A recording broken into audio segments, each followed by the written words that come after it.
You were trained to believe explanation equals virtue. That clarity is honesty. That justification is respect. This is not morality. It is conditioning. A social program designed to keep you legible, predictable, and governable. The moment you explain yourself, you step into a false moral arena. You accept the premise that others are entitled to evaluate your reasons, that your decisions require validation. This is the first surrender. Power never enters debate over its right to exist. Power assumes. Justification is not communication. It is confession. It exposes motive, reveals uncertainty, and invites inspection. When you explain why, you open a door. On the other side is not understanding, it is leverage. Notice the structure. Explanation always follows pressure. Someone questions you, challenges you, raises an eyebrow. Silence would end the exchange, but silence feels rude, suspicious, wrong. That discomfort is the leash tightening. You explain to relieve tension, not to convey truth. And in doing so, you give the interrogator control of the frame. Frames decide outcomes. Whoever defines the frame owns the interaction. When you justify, you accept their frame. You are on trial. Your reasons are evidence. Your words are cross-examined. Your certainty dissolves into fragments. This is why powerful figures rarely explain themselves fully. Not because they are ignorant or arrogant, but because explanation collapses hierarchy. Kings did not justify decrees. Generals did not explain strategy to soldiers. Predators do not explain intent to prey. Explanation is horizontal. Power is vertical. You've been taught the opposite because modern systems depend on transparency from the weak upward, not from the strong downward. Employers demand explanations. Institutions demand forms. Social groups demand emotional disclosure. All of it trains you to self-extract information and hand it over willingly. Once you accept that explanation is expected, refusal feels immoral. That is the trap. Morality here is inverted. What you call polite is submission. What you call honest is exposure. What you call clear is nakedness in hostile terrain. Understand this precisely. The need to be understood is a vulnerability. It signals dependence on external validation. It tells others where to push.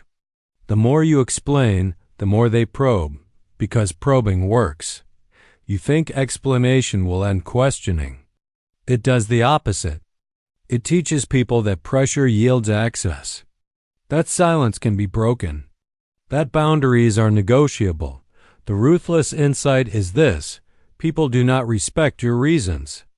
They respect your limits. Silence establishes a limit instantly. Explanation dissolves it gradually.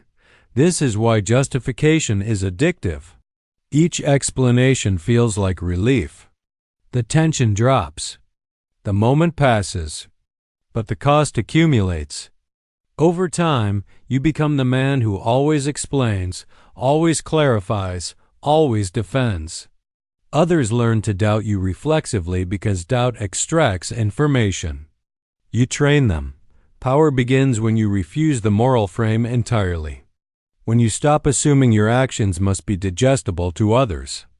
When you let decisions stand without narrative. This is not cruelty. It is sovereignty. You are not here to be understood. You are here to act, select, and move. Understanding is optional. Approval is irrelevant. Once you see this lens clearly, you cannot unsee it. Every why aimed at you is an attempt to reposition you beneath the questioner. Every explanation you feel compelled to give is a test you were never required to take. Shatter the lens now. Explanation is not goodness. It is exposure. And exposure in a competitive world is a liability. Power does not live in truth. It lives in perception. And justification is the fastest way to lose control of it. The moment you explain yourself, you convert a closed reality into an open system. Your decision was final, now it is provisional. Your position was solid, now it is debatable. You did not merely speak. You restructured the battlefield in favor of the observer. This is the trap. Explanation feels like dominance because you are speaking. But speaking is not control. Framing is control. And justification hands the frame away. When you explain, you implicitly announce, "My action can be judged." That single assumption demotes you. You shift from actor to defendant, from source to respondent. The listener is no longer receiving information, they are evaluating it. Evaluation is power. Judges hold authority. Defendants do not. This is why justification invites escalation. One reason is never enough, because the real objective was never clarity, it was leverage. Once you offer a reason, it can be attacked, reframed, morally reinterpreted, or dismissed. Each response tightens the loop. You speak more. They speak less. Control transfers silently. Watch how this plays out socially. Someone challenges your decision. You justify. They nod, then ask a follow-up. You clarify. They hesitate. You elaborate. Now you are selling. And selling is always weaker than stating. Perception hardens around roles. The one who explains is uncertain. The one who listens is superior. This happens even when your explanation is correct, rational, or airtight. Accuracy does not save you. Hierarchy overrides logic. Silence, by contrast, freezes perception. It denies the observer new data. No motives to dissect. No emotional cues to exploit. No internal conflicts to mirror back at you. Silence forces others to interpret you, not your reasons. Humans fear ambiguous authority. When they cannot see inside you, they project strength or danger. Both produce caution. Explanation produces familiarity, and familiarity erodes dominance. This is why institutions demand transparency from subordinates and opacity from leadership. Workers write reports. Leaders issue statements. One justifies. The other declares. One is measured. The other is assumed legitimate. Justification is also temporal sabotage. It pulls you into the past, why you did something, while power always occupies the present. By explaining, you let others drag you backward, reopening settled ground. Strong actors move forward without revisiting. There is another layer most never notice. Justification reveals your internal hierarchy. What you explain reveals what you value. What you defend reveals where you feel weak. You think you are clarifying. You are mapping your pressure points. Predators listen for this. They don't argue your logic, they store it. Later, they use your own words to corner you. But earlier you said, explanation builds the rope that binds you later. The perception trap works because it disguises itself as fairness. You're told explanation is respectful, mature, adult. That narrative keeps you participating willingly. You don't resist because you think compliance equals virtue. In reality, explanation is a consent ritual. You consent to be evaluated. You consent to external authority. You consent to lowered status. The refusal to justify is not rudeness. It is a denial of jurisdiction. When you stop explaining, something unsettling happens. Others feel exposed. Their questions hang unanswered. Their leverage fails. They must either accept your position or escalate, openly revealing their intent. That moment is decisive. You regain the frame. You decide whether the interaction continues or ends. Perception recenters around you, not your narrative. This is the core mechanism. Not silence for mystery. Not silence for drama. Silence has structural dominance over perception. Once you understand this, you realize most people are not losing because they are wrong. They are losing because they keep explaining themselves to those who never needed to understand, only to control. Power hierarchies do not announce themselves. They reveal themselves through behavior. Specifically, through who explains and who never does. There are three recurring figures in every social environment: the explicable, the judge, and the decider. Most men cycle unconsciously between the first two, never reaching the third. The explicable is easy to identify. He clarifies before being asked. He fills silence. He softens statements with reasons, context, backstory. He believes being understood will protect him. In reality, he is advertising compliance. Every explanation signals availability for negotiation. Explainers do not lose power in one moment. They are drained slowly. Each justification trains others to challenge them reflexively. Not because the challenge is valid, but because it produces results. Pressure yields access. Access yields control. Then there is the judge. The judge asks questions that sound neutral but are not. Why? What made you decide that? Don't you think that's a bit much? These are not requests for information. They are probes. The judge is testing whether you see yourself as sovereign or subordinate. Judges rarely explain themselves. Notice that. They interrogate, react, withhold. Their power comes from asymmetry. You reveal. They evaluate. You move. They approve or disapprove. This imbalance is the engine of dominance. Most people think judges are confident. They are not. They are strategic. They understand, often instinctively, that silence elevates them. That questions position them above the answerer. They don't need authority. They manufacture it through interaction design. The third figure is the decider. The decider states and moves. He does not rush to clarify. He does not defend his position unless it serves a tactical purpose. When questioned, he pauses or disengages. His silence is not avoidance. It is finality. Deciders unsettle both explainers and judges. Explainers feel anxiety because silence denies emotional closure. Judges feel threatened because their primary weapon fails. No data, no compliance, no frame control. This is why deciders are often labeled arrogant, cold, or difficult. These are not character assessments. They are status reactions. People moralize what they cannot dominate. There is a brutal truth here. Society selects for explainers early. Schools reward justification. Workplaces reward documentation. Relationships reward emotional disclosure. You are trained to narrate yourself into submission. Judges emerge later. They learn that asking is easier than asserting. That evaluation is safer than exposure. That silence is leverage. They rise not because they are superior, but because others keep explaining. Deciders are rare because becoming one requires killing a social reflex.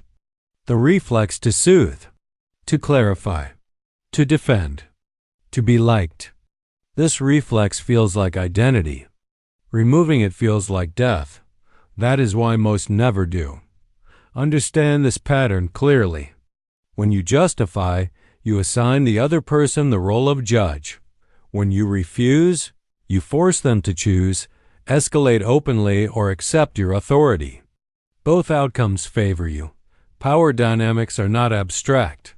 They are enacted in seconds, in tone, pacing, and restraint. Every explanation is a move. Every silence is a move. Neutrality does not exist. Once you recognize these archetypes, you begin to see interactions differently. Conversations stop feeling emotional and start feeling positional. You notice who talks more, who explains, who waits, who moves on without consensus, and you realize something uncomfortable. Most of your past losses did not come from bad decisions. They came from over-justifying good ones. This chapter is not about becoming a judge. Judges still depend on others for material. It is about becoming the decider, the one who does not need permission to exist in his own choices, but understanding the archetypes is only the surface. The deeper threat is what happens when justification becomes institutionalized, normalized, and moralized across history and human nature. That is where this goes next. Justification did not become a weakness by accident. It was engineered by selection, social, political, and biological. Those who explained survived under systems. Those who did not built them. Look at every durable power structure in history. Empires did not rise through transparency. Courts did not operate on mutual explanation. Authority was declared, not debated. When Rome issued law, it was not accompanied by moral essays. When a king spoke, the explanation was the crown. The moment authority explains itself to the masses, it begins to decay. Late empires always talk more. They publish reasons, apologies, clarifications. They attempt to be understood. That is how you know they are losing control. Predation follows the same pattern. In nature, predators do not signal intent. They do not explain behavior. They move, observe, and strike. Prey, by contrast, oversignals. It reacts, displays, exposes. Visibility is vulnerability. Humans are no different. The man who explains telegraphs intent, fear, and need. The man who refuses forces others to guess, and guessing breeds caution. Uncertainty is not a flaw. It is a weapon. History repeatedly confirms this. Revolutionary leaders did not justify power grabs until after consolidation. Generals did not explain maneuvers mid-battle. Judges did not explain verdicts to defendants as equals. Explanation always followed dominance, never preceded it. Now reverse the lens. Where do you see obsessive justification? In declining regimes. In bureaucracies drowning in paperwork. In leaders issuing endless statements to defend legitimacy. When explanation becomes constant, authority has already fractured. At the individual level, the same law applies. The man who constantly explains is perceived as unstable in position. Others sense that his authority is conditional. And conditional authority invites testing. This is why predators target explainers. Not consciously, but instinctively. They apply pressure because pressure works. The explicable folds, reveals, accommodates. The predator advances. There is no malice required. Human nature selects for efficiency.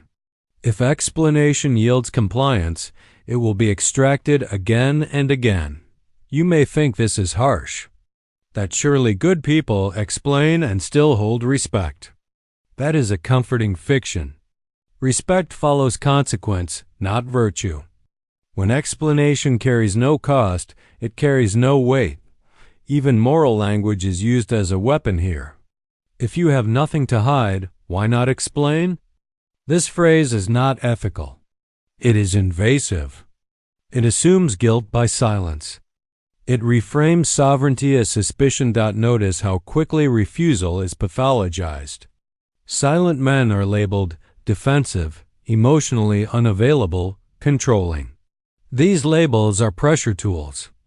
They exist to force disclosure, to break opacity, to restore access. This is not new.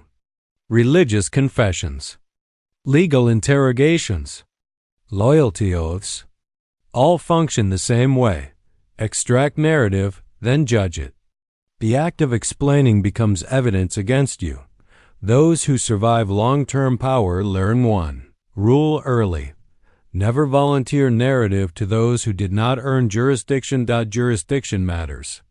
Explanation should only occur within hierarchy, never across it.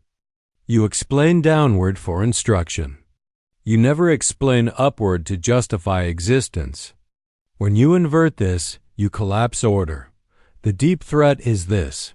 Once justification becomes moralized, refusing feels like sin. Men begin policing themselves. They confess preemptively. They narrate their lives publicly. They expose strategy before it's executed. This produces a population that is visible, predictable, and easily managed. The refusal to justify is therefore not just personal strategy. It is resistance to predatory selection. It is the preservation of internal territory, but knowing the threat is not enough. Power is not won by insight alone. It requires behavioral precision, knowing when to refuse, how to refuse, and what silence should communicate. That is the strategic shift. Refusing to justify is not chaos. It is discipline. Undirected silence is weakness. Controlled silence is command. The difference is intention. Most men fail here because they swing from over-explaining to total withdrawal. That is not power, that is reaction. Power chooses when to engage and how little to reveal. Nothing more. First rule. Never justify decisions that are already executed.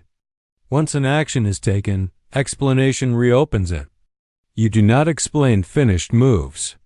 You let consequences speak.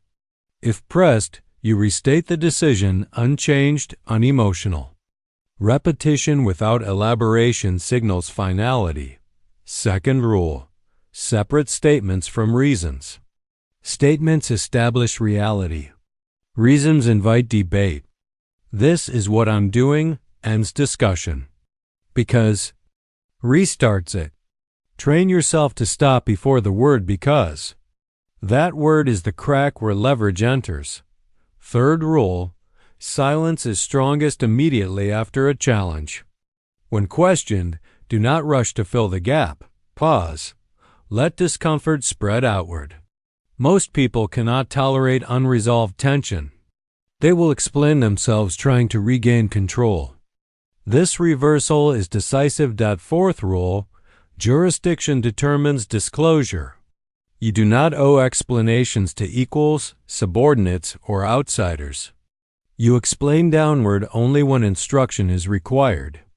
You never explain sideways to soothe egos and never upward to justify worth. Fifth rule. Exit is power. You are not required to stay in conversations designed to extract narrative.